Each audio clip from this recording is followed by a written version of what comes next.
everybody, and welcome back to the Next Level Podcast. I'm your host, Dr. Leslie. We are doing a Q&A episode with me. It's In Office with Dr. Leslie. And we have some really yummy questions, I think, today. It's not about carnivore. Woo! Shocker! It's actually more about personal development and my self-mastery program and how you can be more of a badass with yourself, right? Because we all really want to be masters of our own domain. We need to know ourselves first and master ourselves before we can engage in relationships and create the authentic, most abundant, most vital life that we want. So it all starts with us, and it really starts with our mind, our connection with our authentic truth, and our belief systems and our emotions, and then the actions and everything that come from that. So, Lana. Hey, B. So, good to see you. It's been a week. I know, it's been forever. Actually, it's been less than a week because I shot on a Thursday last week. Yeah, that's right. So it's been like 5 days. Lots happened in 5 days, as you heard before we were on the But the last time shooting. you had like ran out of here because you had a Zoom call, so I couldn't talk to you, and so I missed out on a lot. So much shit happened. I know, It was good. It's I great got stuff. filled in, and I'm happy to hear that you're doing good. I'm kicking ass. You're kicking fucking ass. I am. Especially in tango. I am. Hell yeah. Tango, but also in my other aspects of my life. Yeah, I am kicking ass and taking names. It's beautiful. The self-evolution, self-mastery journey really is amazing when you have a process, when you really have a process dialed in. Mm-hmm. Literally, you can expedite, you can just move through hurdles and you can get to the next thing very quickly and The next seamlessly. level. The next level. Hence why the Next Level Podcast. Yeah, you can really get to the next level very, very swiftly and smoothly. So having a process of self-mastery is important. Having the tools and the strategies and the resources at each one of those steps and pieces of the process are obviously even more important. And obviously with repetition, you can really streamline those and make them fast and effective. So that's what I did. And I mean, I love sharing my process and my tools with everybody. And I think we're going to be doing that today in some of these questions. Yes. I Shoot. got some good questions. Okay, all right. Okay. We're on question All right. number 1. Okay, I think I'm ready. Yes, we're ready. Okay. It's not that bad. This one's not that bad. Okay. So, the audience wants to know, how can mindfulness practices help individuals become more self-aware? That's great. Okay, so let's talk first about what mindfulness practices are. Right. So mindfulness practice could be something as intense as meditation, which I know I've talked in previous podcasts that meditation is like a profanity. And it's just because a lot of mainstream, like the average person doesn't get meditation. They don't know how to do it. They get frustrated with it. So I've just kind of taken meditation out as a charge because it's so charged and, turned it more into being present, being able to do more walking awareness practices, that sort of thing. So outside of meditation, you can do, paying extra attention is one, which is basically just being present, like being really intentful in what you do, like sitting in a chair. You can do it very mindfully. Mindfully is just being present, but it's not, I shouldn't say it's being present. They're not exactly the same thing. It's being careful and cautious and aware versus being truly present is like actually a state of being. So state of being is kind of like an advanced skill. Okay. We can talk about that another time. Other things would be just, being attentive listening, breathing, being aware of your breath. It just kind of brings you more into yourself. So these practices allow you absolutely to become more aware of yourself, because when you're not so focusing on the outside, like, oh shit, I have to tend to the dog and I have to, post on social media and I have to eat. Oh shit, I have to go shit. All these things distract you from the moment. And when you can just take that moment from all the things, oh, wait. Okay. I went to the bathroom. I fed the dog. Well, okay, I need to allow myself to do these things with more intention and with more focus and, in a sense, presence, so that I can I can feel myself in the action. So that's really what creates the awareness. So, because what is mindfulness? It's really about dialing out the noise and the doing and bringing more consciousness to the actions. But how do you do that per se? Like while you're in the act of it, how do you do that? Like how do you meditate? Okay, so meditation can be tough. Let's just this is something, Lana, you could practice. Everyone that's listening can practice this. So when you listen to someone, Lana, sometimes we're not always focused. Like right now, you're writing and you're not even paying a fucking attention to me. Bitch, look at me when I'm talking to you. Trying to do her time code. She's mad at me. I'm listening, I promise. I'm kidding. I'm not, but I'm teasing you. But no, so one way to exercise mindfulness as we're talking about being more self-aware is, so when you were speaking to me, I'm looking in your eyes and I'm really receiving Engaged. you. Like I'm really listening. I'm looking in your eyes. My mind is shut off. I'm literally only listening to the words that are coming out of your mouth. Right. So that is a way of being mindful, because I'm super present in the fact that you're speaking to me. When I, brush my dog, I will look in his eyes, or I'll feel the fur in his hands. I'll be very intentful. Those are like mindfulness exercises. So basically, like just kind of like try to ask yourself what each 5 senses is feeling. Yeah, that's actually a good way of doing okay. it. Yep. Yep, Okay, exactly. that makes So sense. it's like when I'm sitting down in the chair, I can sit down very mindfully. Okay, I have my hands here. I'm slowly sitting down. I'm getting comfortable. I'm feeling. Yeah. So using the senses, that allows you to be not so focused on doing. It brings you back into yourself, to the awareness of, yes, the senses is a good way of putting it. So when you do that, that is when the awareness that happens through these mindfulness activities, let's say very simply, although it can be much, much greater than that as you practice this more, is, oh, this is comfort. I never realized how comfortable this chair is. Or It's not, by the way. it's not.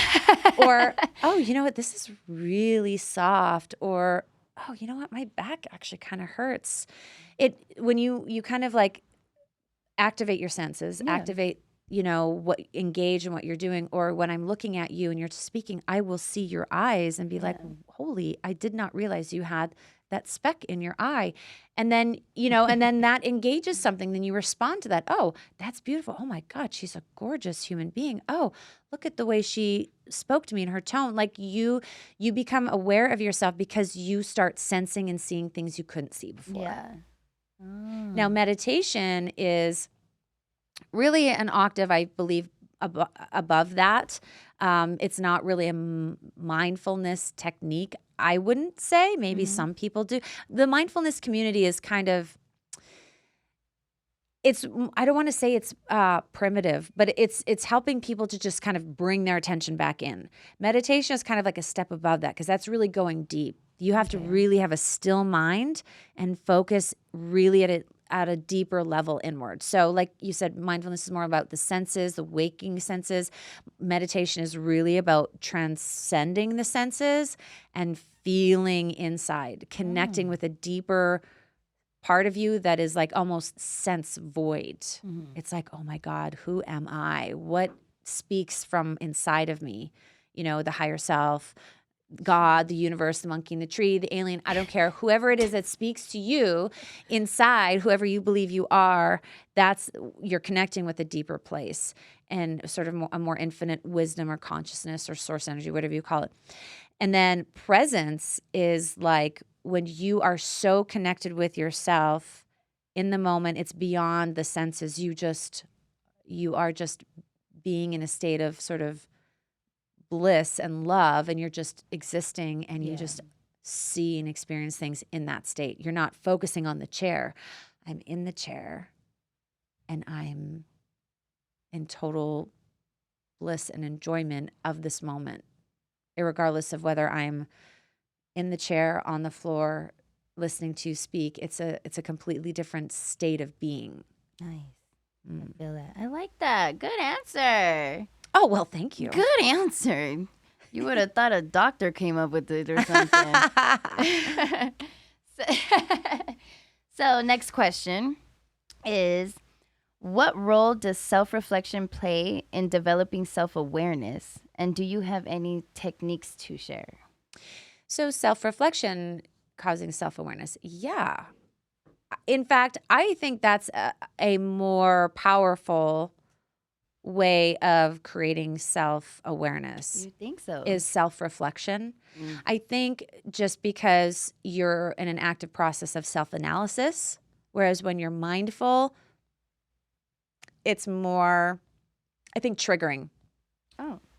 Mindfulness is kind of a more passive. It's like, oh my God, I didn't realize Lena had such beautiful eyes. Oh, it was a really wonderful conversation. I felt so like, oh, I didn't realize that I could feel that. And then that sparks kind of like more questions, I feel, in people and in their experiences. Whereas when you're actively like, okay, so I loved Lana's eyes. Something sparked me. I totally felt her in a new way today. What was that? And so when you self-reflect, you're just like, okay, I engaged with her. And when I said something, I loved her eyes and that was great. But then that made me think about this and my eyes and then an insecurity popped up or something in my conversation. And then you are reflecting on yourself and your reaction to that. Or maybe your eyes were so beautiful, but then I got jealous. It's like, fuck, why was I jealous looking at her beautiful eyes? That's right? reflection. Yeah. So when it might have been brought to my awareness through being present with you that, oh, I loved her eyes. And then it's like, I felt jealous. Why did I feel jealous? Then the reflection is I'm writing down actively, okay, what? Deep dive. Why did I feel jealous when I was so intent and loved Lana's eyes? Yeah. What the fuck is wrong with me? Let's not feel that way. And then you become self-aware through that active process of self-reflection. I like So that. to me, I feel like the active reflection is much more conducive to being self-aware, I think, than just mindfulness. But mindfulness is a really good way to sort of start, the practice, and it does engage you more in your present moment. I think it does induce more ability to connect into more happy feelings and more happier states of being. Yeah. Because you're out of your head, you're more inside.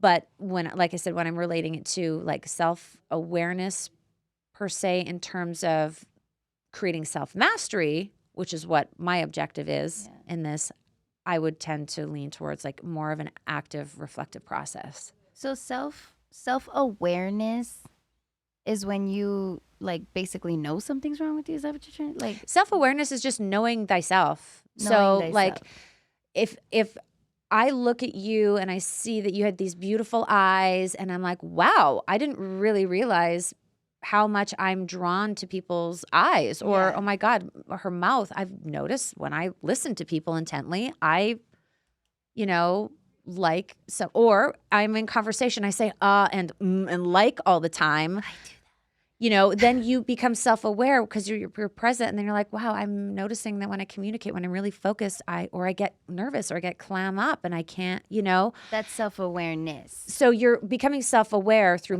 being mindful with the things that you do, as this example. But then you go to self-reflection and you journal, let's say, why do I feel this, or why do I stutter and slammer and whatever when I talk to certain types of people, or I can't look people in the eye or whatever. Then you're in an active self-reflection, which deepens your self-awareness. So you're being more self-aware that, okay, I'm kind of a nut job when it comes to talking to people and having to look in their eye.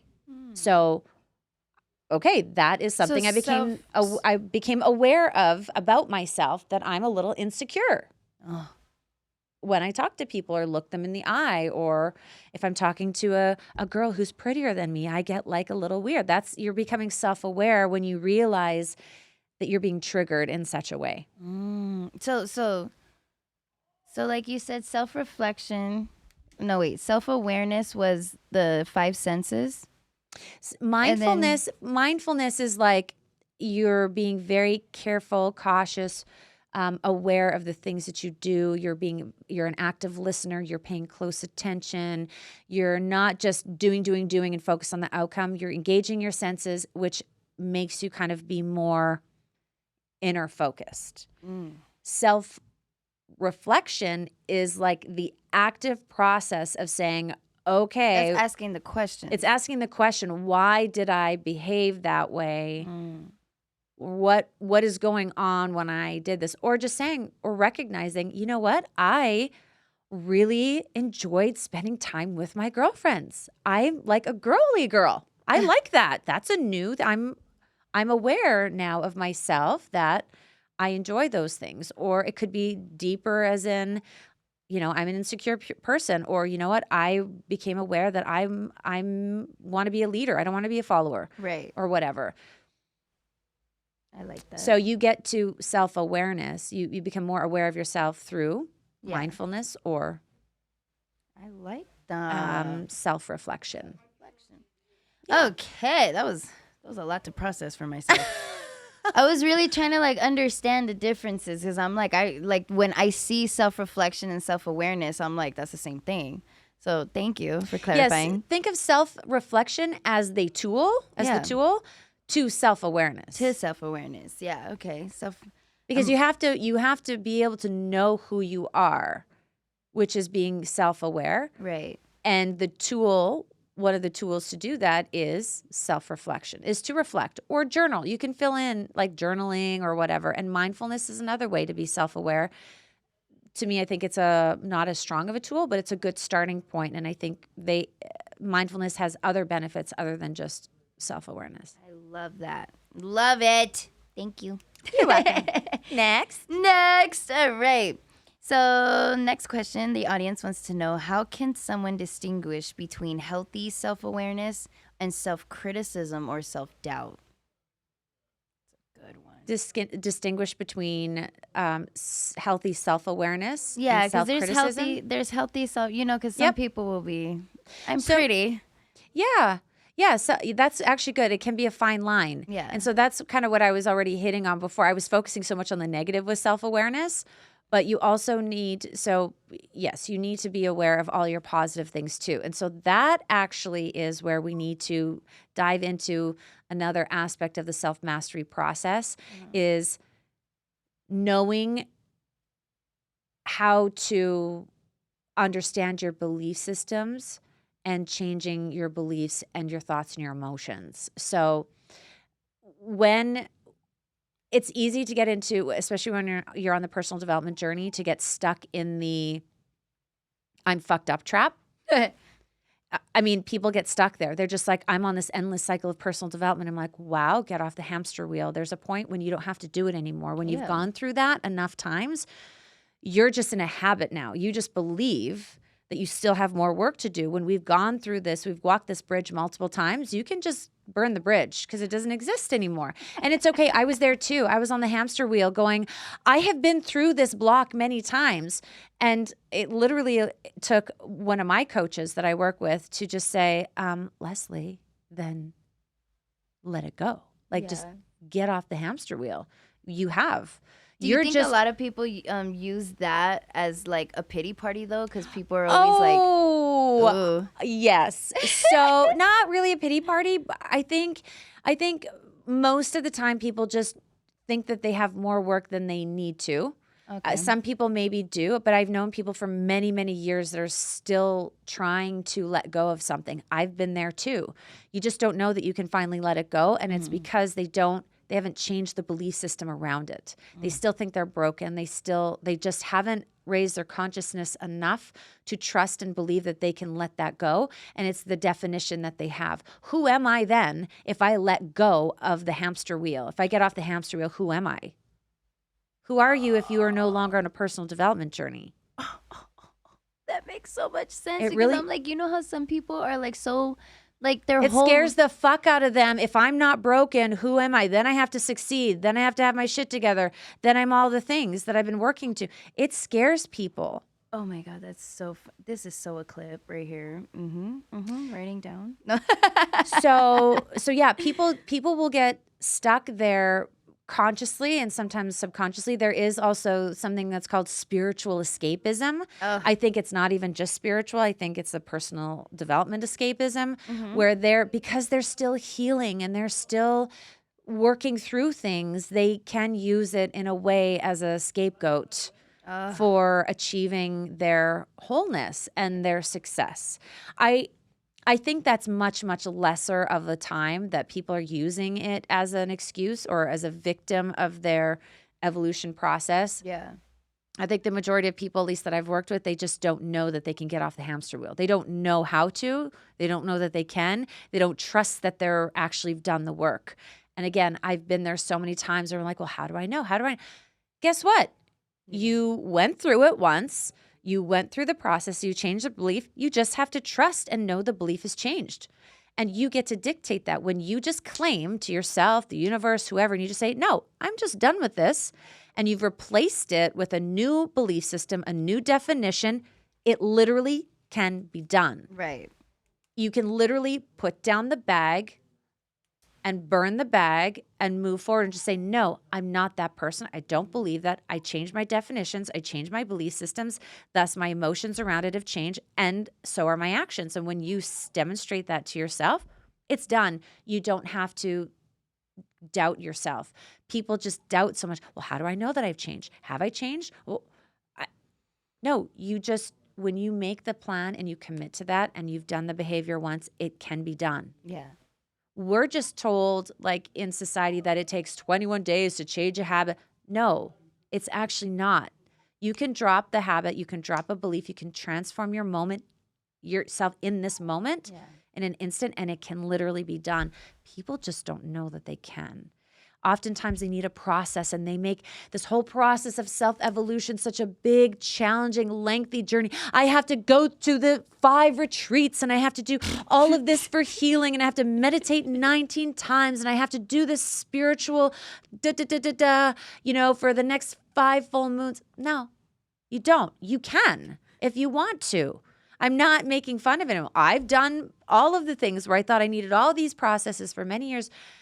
And if that's the permission slip you need to finally drop the bag, you can. Right. But I'm also telling you, you can drop the bag in a moment too. Mm-hmm. It's whatever you choose. People just don't know that they can drop the bag now and they don't need a process. Oh, that's a good one. Okay, processing. Hold on, 22. I love that. Do you want another question? Yes. Okay, we got another question. Last one. Last one. This one might be a little difficult, but not really. Can you discuss the link between self-awareness and emotional intelligence? Self-awareness and emotional intelligence. Mm-hmm. I know. So we're going to connecting some more dots. So self-awareness is understanding more of who you are, but it doesn't mean that you are emotionally intelligent. Mm-hmm. Okay, so Lana, I could say to you, you know what? Every fucking time that guy walks into my office, I want to just pound him in the face. Okay, and I just yell so I'm aware that I have a trigger with this individual. But I'm not emotionally intelligent because I have so much anger and resentment, and I can't control myself. An emotionally intelligent person can say, okay, I know a particular individual triggers me, but I know how I have the coping mechanisms. I have the emotional insight to recognize, oh, it's bubbling. Okay, I don't need to engage. I understand because I've done my self-reflection. I've done my inner work to know why. I can forgive that person. I'm at peace with myself. I'm at peace with the situation. I'm exhibiting emotional intelligence by saying, even though I don't like this person and what they did, I'm not reactive, or I can still have peace when this person is around, or choose to just avoid the situation or avoid that individual. I love it. So you can be very self-aware, but not necessarily Emotionally. exhibit the positive aspect of the self-awareness piece. That's so true. Mm-hmm. So emotional intelligence is a completely other aspect of the self-mastery journey.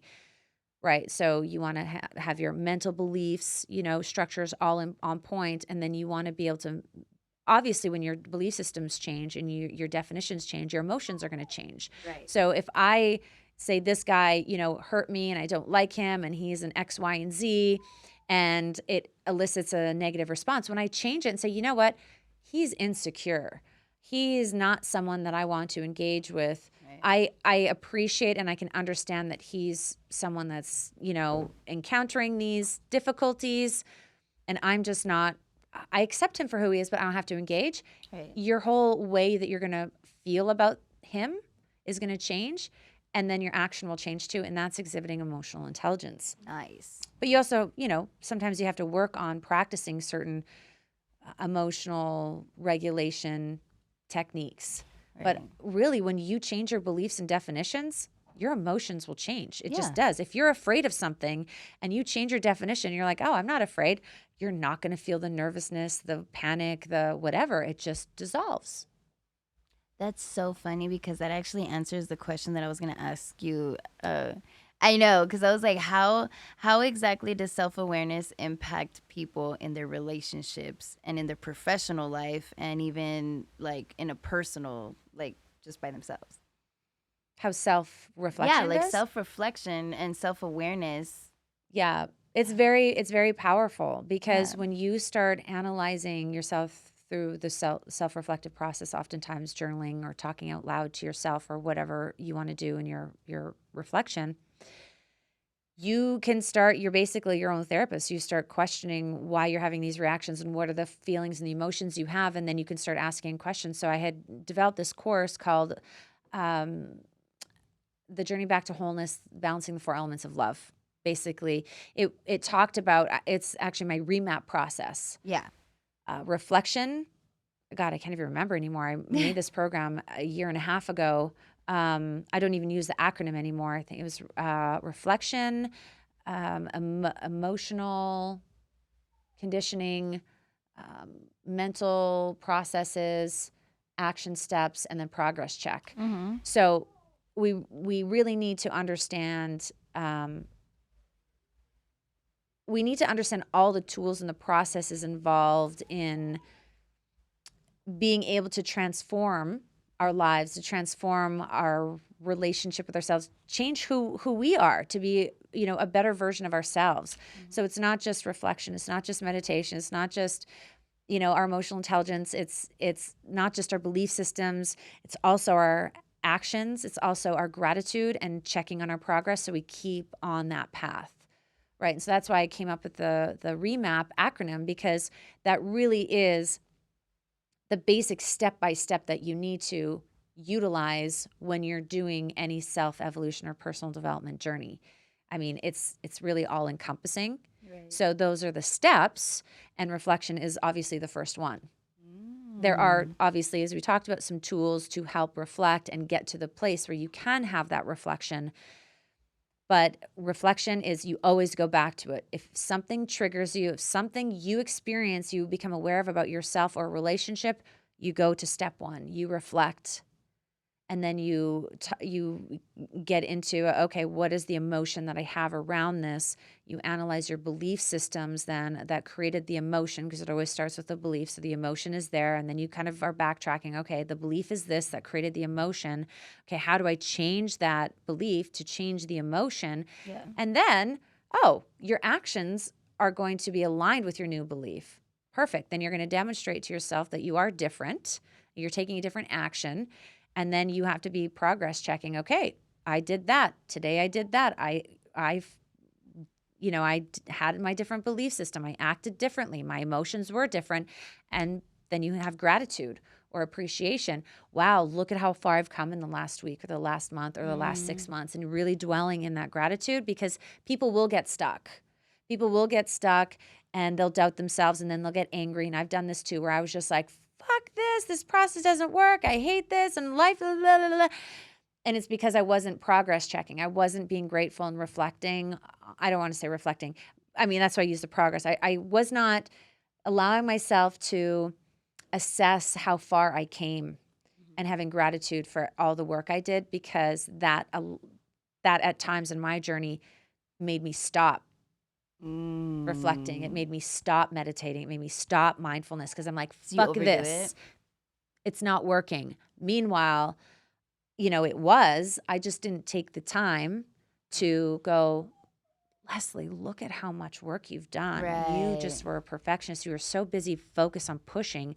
You just weren't spending time on honoring yourself and what you did. And that's self-care, and that's tender, and that's also self-love. Right. And that's a big piece. So progress check, people kind of are like, yeah, whatever. No. It's so important, because if you don't progress check, if you don't sit in gratitude and be in awe and honor yourself, you're neglecting yourself, you're not loving yourself, and then there's no point of the journey. Then you're going to get stuck on the hamster wheel, or you're going to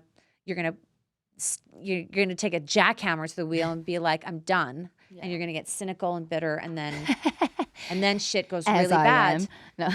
Been there, done that too. Been there, done that. So, okay, so I had one more question, because it made me think of it when you were saying that.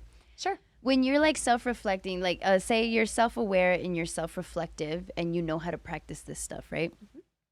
Do you think that makes you start judging other people for them not knowing how to do that? Or even like, because now that you're saying it, I'm like, there's times where, because I know how to fix things or how to like get past a situation and something like that, I tend to judge other people for not being self-reflective, for not being self-aware, or for not being emotionally intelligent, excuse me. So I'm like, do you think that that's like being self-aware? Would that make you judge other people for not being self-aware? So maybe at the beginning, when anyone develops a skill or an awareness, they maybe feel a little bit of like a hierarchy. It's an ego thing. They're like, I'm better than, but that's something you would need to reflect on. Why do I think that I'm so righteous compared to other people? I hate you. Been there, done that though too, because I was there. I've judged people. I'm like, well, I mean, I went on my horrible journey and I made it out alive. Right. Like, you have nothing to complain about. I mean, I did that not really. It was actually in the middle of my awakening process that I was like, well, other people should be able to do it. But no, it's a phase. It's a phase that happens when you're just like, well, because when you learn something, you just assume other people can do it, and you're just like, well, it's super easy.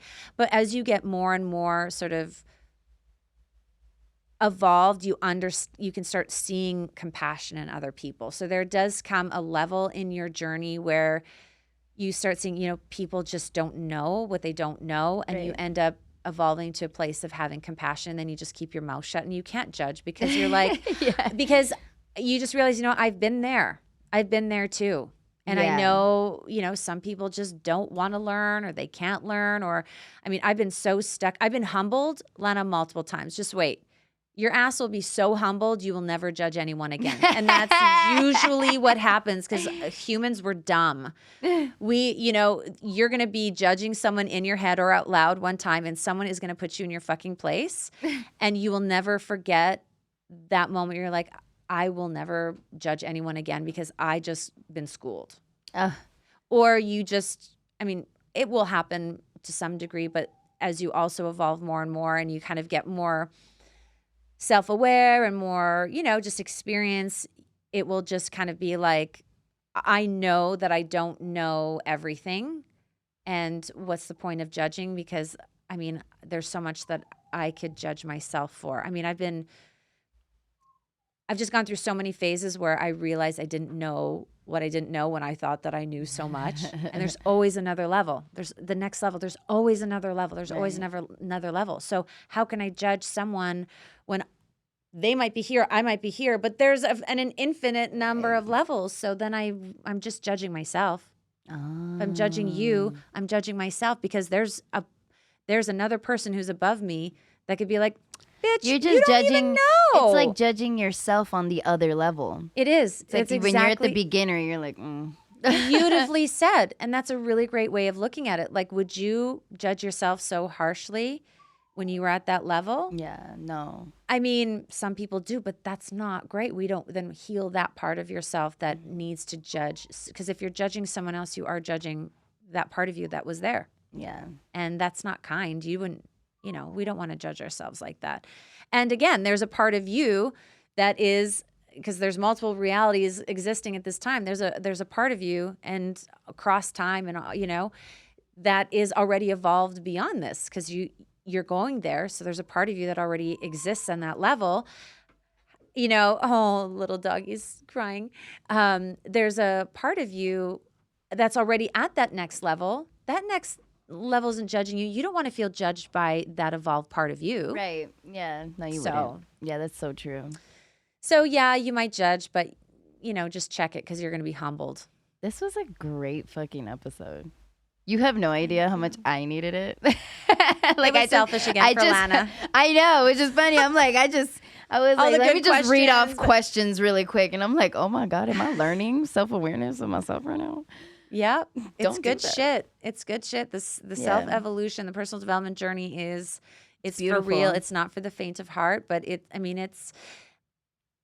this is what we're here for. We're here to learn. We're here to have our best lives. So, I'm so happy that I can share my wisdom from my own experiences, from my experiences with my clients. True. And, there might be shit that I say now that in 2 years, I'm going to be like, dude, I had that like 50% right.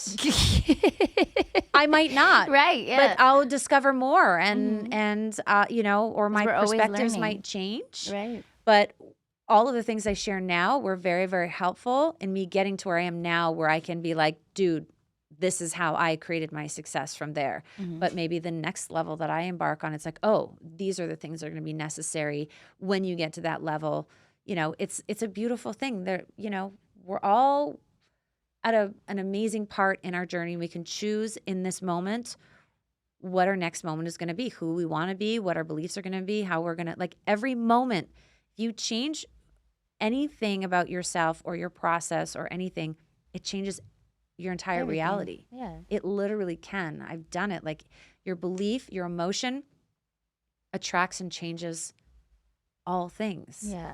You don't have to wait. You can do everything that you want to get to where you want to go from now. And with every single moment that you commit to and you reflect and you do your personal development is one step closer to the reality that you want to create. And it is about the journey, and it's in every moment. So cool. All right. I think we're done. Thank you You did so much. I love this episode. This is going to be a great good one. episode, bro. All right, guys and gals. Until next time.